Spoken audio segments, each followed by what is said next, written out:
Hey everyone, welcome back. Today's video is going to be a bit different. I'm not going to be reviewing a new protocol or project or talking about a yield farm. I'm actually going to be focusing on the state of the cryptocurrency industry right now. Before we get into that, I do want to highlight that we're actually in the process of migrating the Telegram community to Discord. The reason for this is that it's just going to be a lot easier for me and the admins to support this growing community. As you can see here on the left, we've now been able to divide the channel into different subcategories. And so this is just a lot easier for us to manage and helps people really just see the content that they want to see. So if you're interested in yield farms, there's a tab for that. If you're a newcomer, there's an Ask Anything tab, a video request tab, taxes, etc.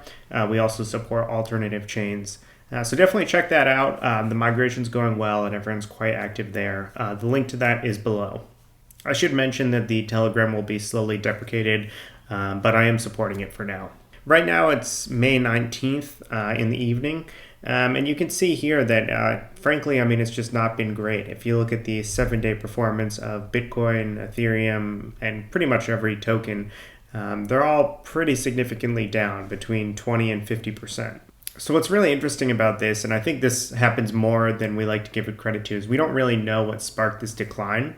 Our best guess really is this Elon Musk tweet storm that came out where he basically said that Bitcoin uses too much energy and he's going to focus all of his resources in Doge. Obviously, Elon Musk is a very smart person, and so for me it was a bit confusing to see.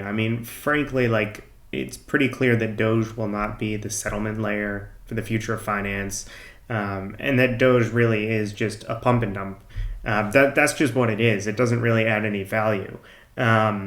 So it was confusing for me to see this. You would think he's a smart enough person that he would know about what's happening on DeFi, on Ethereum, and even other chains that are just a lot more promising than Doge. So once Elon Musk came out and criticized Bitcoin, the price just started to tank, and I think a lot of people got liquidated, which just continued the downward sell pressure. I do want to point out that Elon Musk does have a point, right? Even if Bitcoin uses fully sustainable energy and renewable energy, it doesn't really make a difference because all of that energy is still being used on it. The network is not getting more efficient. It's extremely energy intensive. Even if Bitcoin was fully based on solar or wind power, all of that energy could have been better spent elsewhere with the proof of stake model, which is basically where Ethereum is headed with ETH2. I will include an article that highlights that about how much less energy ETH will be using post-merge, and it's 99.95% less. So it's basically going to be negligible, which is great so that we can kind of move away from this narrative and focus on actually building these products and these DeFi products. I do recommend that you read this article. Obviously, the market is very fickle,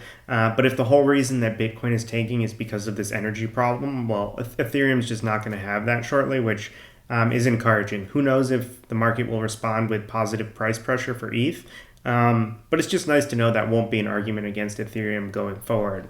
But I think if this continues to happen with Bitcoin, Tyler Reynolds, who I'd recommend you follow, put out a really interesting tweet, which I agree with, that if BTC gets flipped by ETH or if the market cap of BTC gets drained, this is going to be pretty messy for the industry. It's not going to be as simple as the Bitcoin money goes to Ethereum. I think you're going to see what Tyler points out is BTC declines, then ETH declines, and now retail and institutions mainly are concerned and afraid of buying ETH because they consider the whole cryptocurrency market to be very correlated. And in truth, that is actually the case today. If you look at the correlations, Ethereum basically follows the price movement of Bitcoin, but to a more extreme measure. So generally, if Bitcoin goes up, say 100%, you would think Ethereum would outpace that a bit.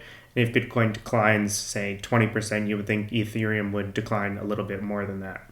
This is all really just to say that you should be prepared for anything. I don't think anyone should be using collateral right now or levering up unless they're using a liquidation-free solution. I do have a few videos on that, so it might be worth checking out the channel if you feel the need for leverage. But I like to tell people it's not really necessary in this space. If you look at the yields you can find without leverage or just the price appreciation of some of these tokens, they're already better than your wildest dreams or what you could get in traditional finance. So best to just appreciate that for what it is, as opposed to levering up in such a volatile market. Because this isn't the first time we've heard about billions of dollars of liquidations in the past day or two. It really happens all the time. Now, Hassou put out an interesting tweet saying, expensive day for BSC projects. Maybe copy and paste isn't everything. So if you're not familiar with what happened, Hassou basically lays it out here that two large DeFi projects, Venus and Bunny, got drained for $100 million and $50 million. Obviously, if you're in my community or if you're seeing this video and you lost some funds, I'm truly sorry to hear that, and I feel for you.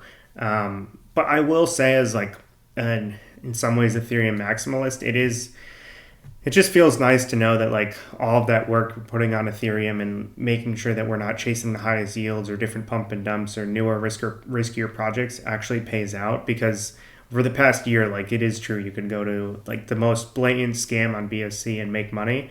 So it's just nice to know that like fundamentals still matter. And I think as bad as these exploits are for the end user, they do push the space forward. People are going to be more sensitive to new projects and really demand audits from different protocols, which I think is a good thing in the end.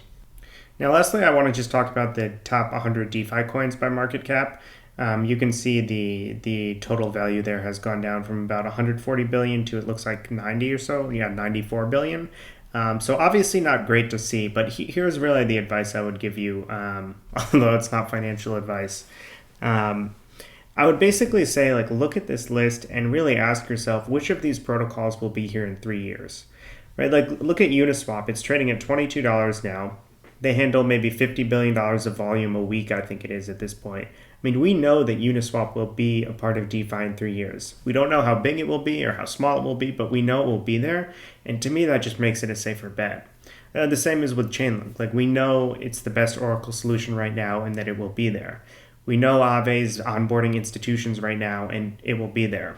The same goes with other projects like Maker. I mean, DAI is always going to be a part of this ecosystem at this point. And so that's really how I'd value this. I wouldn't worry too much about the day-to-day price movements. I mean, we knew what we were getting into with DeFi. It's extremely volatile.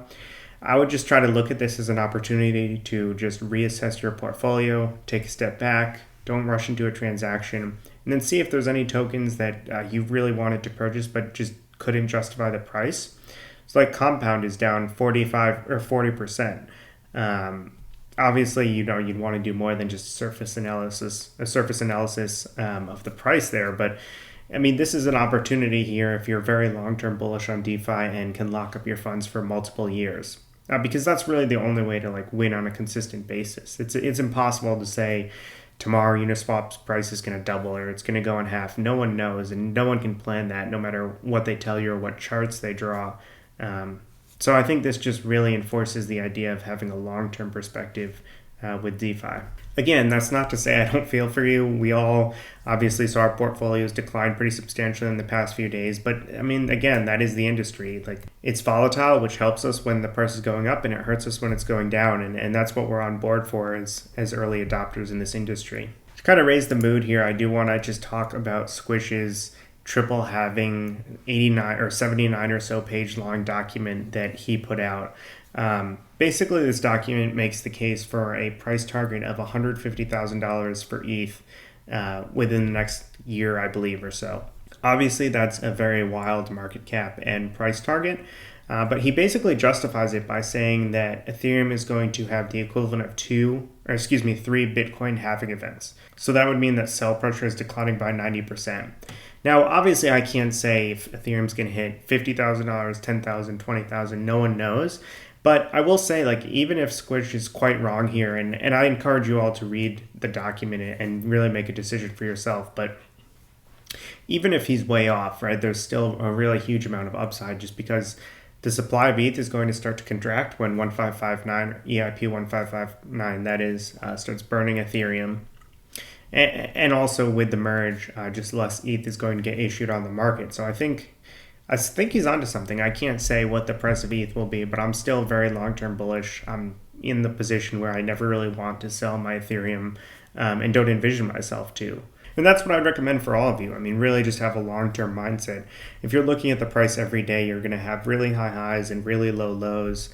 But if you're planning for the next few years or 5 years or 10 years, I think the future is still bright for DeFi, and I wouldn't let this past week discourage you. So that's all I wanted to cover. I know this video was a bit different. I hope you enjoyed it. If not, sorry, I'll go back to a regular scheduled programming in the next video. And I do want to remind you to please check the Discord. It's really been a phenomenal resource. I would definitely recommend you join. I think the quality is much higher than what we had in the Telegram, which was already spectacular. One post I do want to highlight was by Skyloaf. We were basically discussing if you could outperform the market by yield farming. And he basically ran a model in Python, I believe, that what would happen if you just invested $100 per month and you put 95% of that into ETH and 5% into BTC. So over the whole 4-year period, you would have invested $5,300, and today your portfolio would be worth $123,000. I mean, it's hard to imagine a yield farmer outperforming that, which really just goes to the model of dollar cost average into different tokens and projects that you like, and have a long-term plan, because if you're worrying about the day-to-day, it's going to be tough. So that being said, check out the Discord. You can always find the community there. Thank you all so much for watching, and I will see you all in the next video.